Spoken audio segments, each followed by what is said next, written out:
আয়াত শুদ্ধ করে পড়েন তো দেখি, পড়েন। আপনার কাজ আপনি করেছেন। ওনাকে এখানে রাখছেন কেন? ওনাকে রাখছেন কেন? রাখছেন কেন এখানে? রাখছেন কেন এখানে? আমার কাজ আমি করে দেবো মানে? আবার ইংলিশ কোন ইউটার্ন প্লিজ লাগান আপনি ইংলিশ। আসেন, মানুষকে সভাপতি বানাবেন, আলেম মানুষকে অতিথি বানাবেন, আলেম আলেমের মর্যাদা বুঝে। না না, কেন উনি কেরামতের জনপুরীর কথা বলে তো উনি কেন বাধা দিল?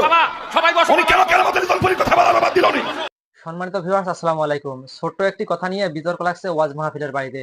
এমন একটি ছোট্ট কথা যেটা বলার মতও না, সেই একটা কথা নিয়ে বিতর্ক লেগে গেল আজকের ওয়াজ মাহফিলের অনুষ্ঠানে। কি এমন কথাটি শুনতে চাইলে পুরো ভিডিওটি চলুন দেখে আসি।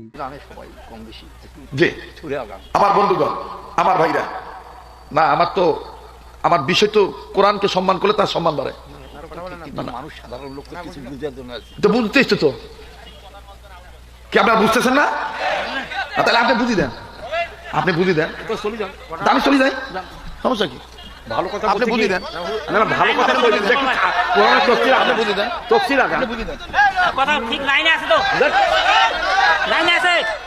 মজা আছে? আমি চলে যাই। না না বলছি চলে যান।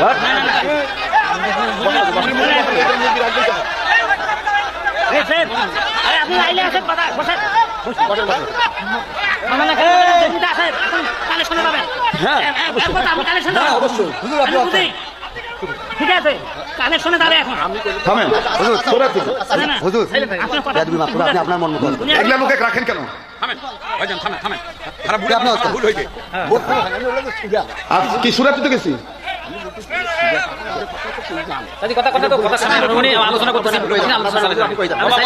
শ্রোতা বলো, কি চলবে কি চলবে না?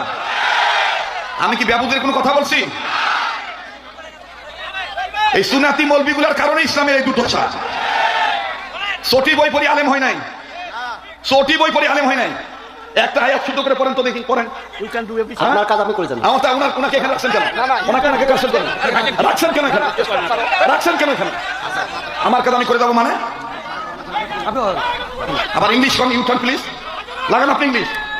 আসেন আপনি আমার সাথে ল্যাঙ্গুয়েজ আসেন, আপনি এখান থেকে ওঠেন। জঙ্গল আসছে,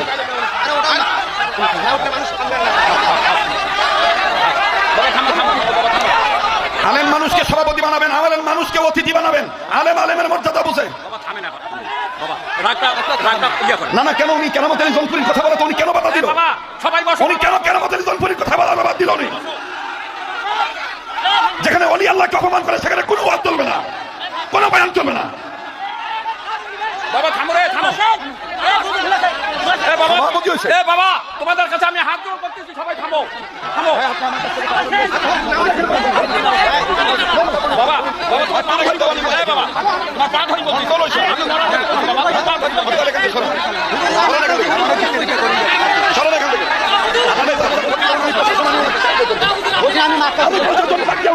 আমি ক্ষতি প্রতিষ্ঠানে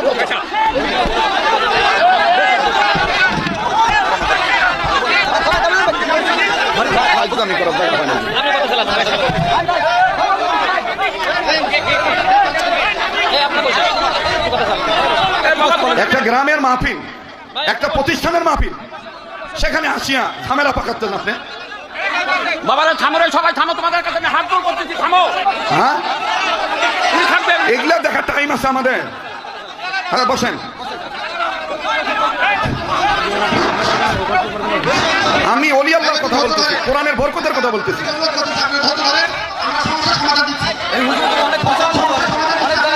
না না, উনি কিভাবে সরাসরি বললো যে আপনি চলে যান? উনি কিভাবে বললো যে আপনি চলে যান? এই কথাটা কেন উনি বললো যে আপনি চলে যান? এই শোনেন, আমার যদি কোনো ভুল হয় তাহলে আমি ওনার পা ধরি মাফ চাবো। আর যদি ওনার ভুল হয় তাহলে ওনার বলতে হবে আমাকে আল্লাহ মাফ করুক, আপনারা মাফ করে দেন।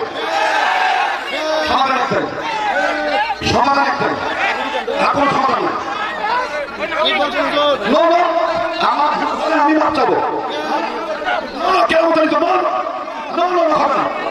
ওনার বলতে হবে আমার যদি ভুল হয় আমাকে মাফ করে দিবেন, আর আমার যদি ভুল হয় আমি শরীয়ত পড়ি বলবো মাফ করে দিবেন।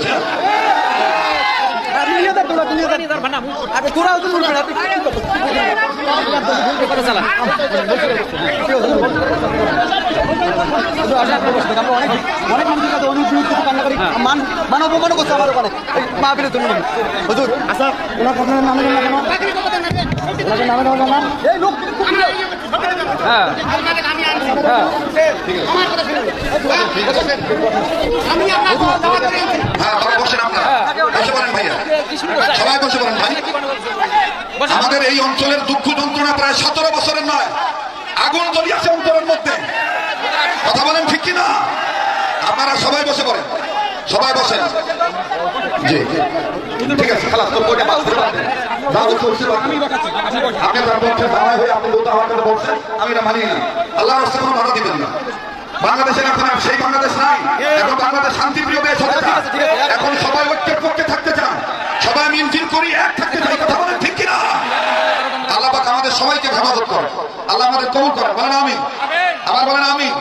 এটা কোরআনের কথা, এটা হাদিসে কুদসির কথা, যে আমার ওলির বিরুদ্ধে কথা বলবে তার সাথে আমি আল্লাহ নিজেই তার বিরুদ্ধে জিহাদ ঘোষণা করি।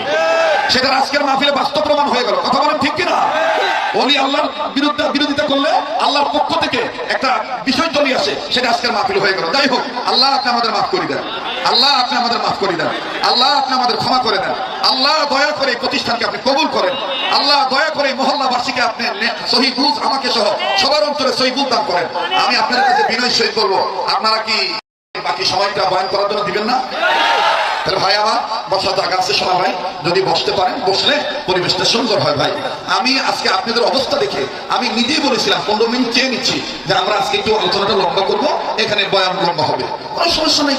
আল্লাহ তাআলা আমাদের সবাইকে কবুল করেন। আমি যে আয়াতে কারিমা তেলাওয়াত করেছিলাম অংশ বিশেষ সূরাতুত তাহরিমে, আল্লাহ বলেন যে তুমি নিজে জাহান্নামের আগুন থেকে বাঁচাও, তোমার অধীনে যারা আছে তাদেরকে জাহান্নামের আগুন থেকে বাঁচাও। কথা তো আমার এটা ছিল, কথা বলেন, কথা এটা ছিল কিনা? এই কথা বলতে যায় আমি এই মাদ্রাসার প্রতিষ্ঠাতা পরিচালক মাস্টার মহাদের উদাহরণ দিছি যে ওনারও চিন্তা এইটাই যে এখানে ব্যবসা করা নয়, আমি নিজে জাহান্নামের আগুন থেকে বাঁচবো এবং এই এলাকাবাসী কি করে জানাজাটা করলে শুদ্ধ হবে, কি করে কবর খনন করলে সহি হবে, কি করে সে জাহান্নামের আগুন থেকে মুক্তি পাবে আমার এলাকাবাসী, এই চিন্তা চেতনায় প্রতিষ্ঠানটা করা। এই কথা তো বলতেছিলাম। আমার বন্ধুগণ বলতে গিয়ে কেরামতুল ইসলামপুরী রহমাতুল্লাহ আলাইহির উদাহরণ নিয়ে আসছি যে কোরআনকে সম্মান করলে আল্লাহ পাক তার সম্মান বাড়িয়ে দেয়। কেরামতুল ইসলামপুরী রহমাতুল্লাহ আলাইহি তিনি কোরআনকে সম্মান করেছেন, এই কোরআনকে সম্মান করতে গিয়েছেন বিধায় আল্লাহ তার মর্যাদা বাড়িয়ে দিয়েছেন। পৃথিবীতে হয়তোবা আমার বন্ধুগণ পৃথিবী যতদিন টিকে থাকবে কেরামতুলের নাম ততদিন টিকে থাকবে, ওলি আল্লাহরা ততদিন টিকে থাকবে। এই মাদ্রাসায় কেউ টাকা দিলেও চলবে, মাদ্রাসা না দিলেও চলবে। কথা বল ঠিক কিনা? মাদ্রাসা মূল মালিককে, মসজিদের মূল মালিককে আল্লাহ। আমাকে কথাটা একটু ফিনিশিং দিতে দেন। কেরামতুল ইসলামপুরী রহমাতুল্লাহ আলাইহি, মনে আছে কথাটা? তো দেখুন দর্শকেরা, ছোট একটি কথা নিয়ে যদি এরকম ওয়াজ মাহফিলের বাড়িতে তর্ক বিতর্ক লাগে, যার সাথে অবশ্য বিতর্ক হয়েছে সে হচ্ছে ওদের গ্রামের সভাপতি, সম্ভবত আশা করা যায়। প্রথমে আমরা শুনতে পেয়েছি তাকে গ্রামের সভাপতি বা মসজিদের সভাপতি বানানো যায় না।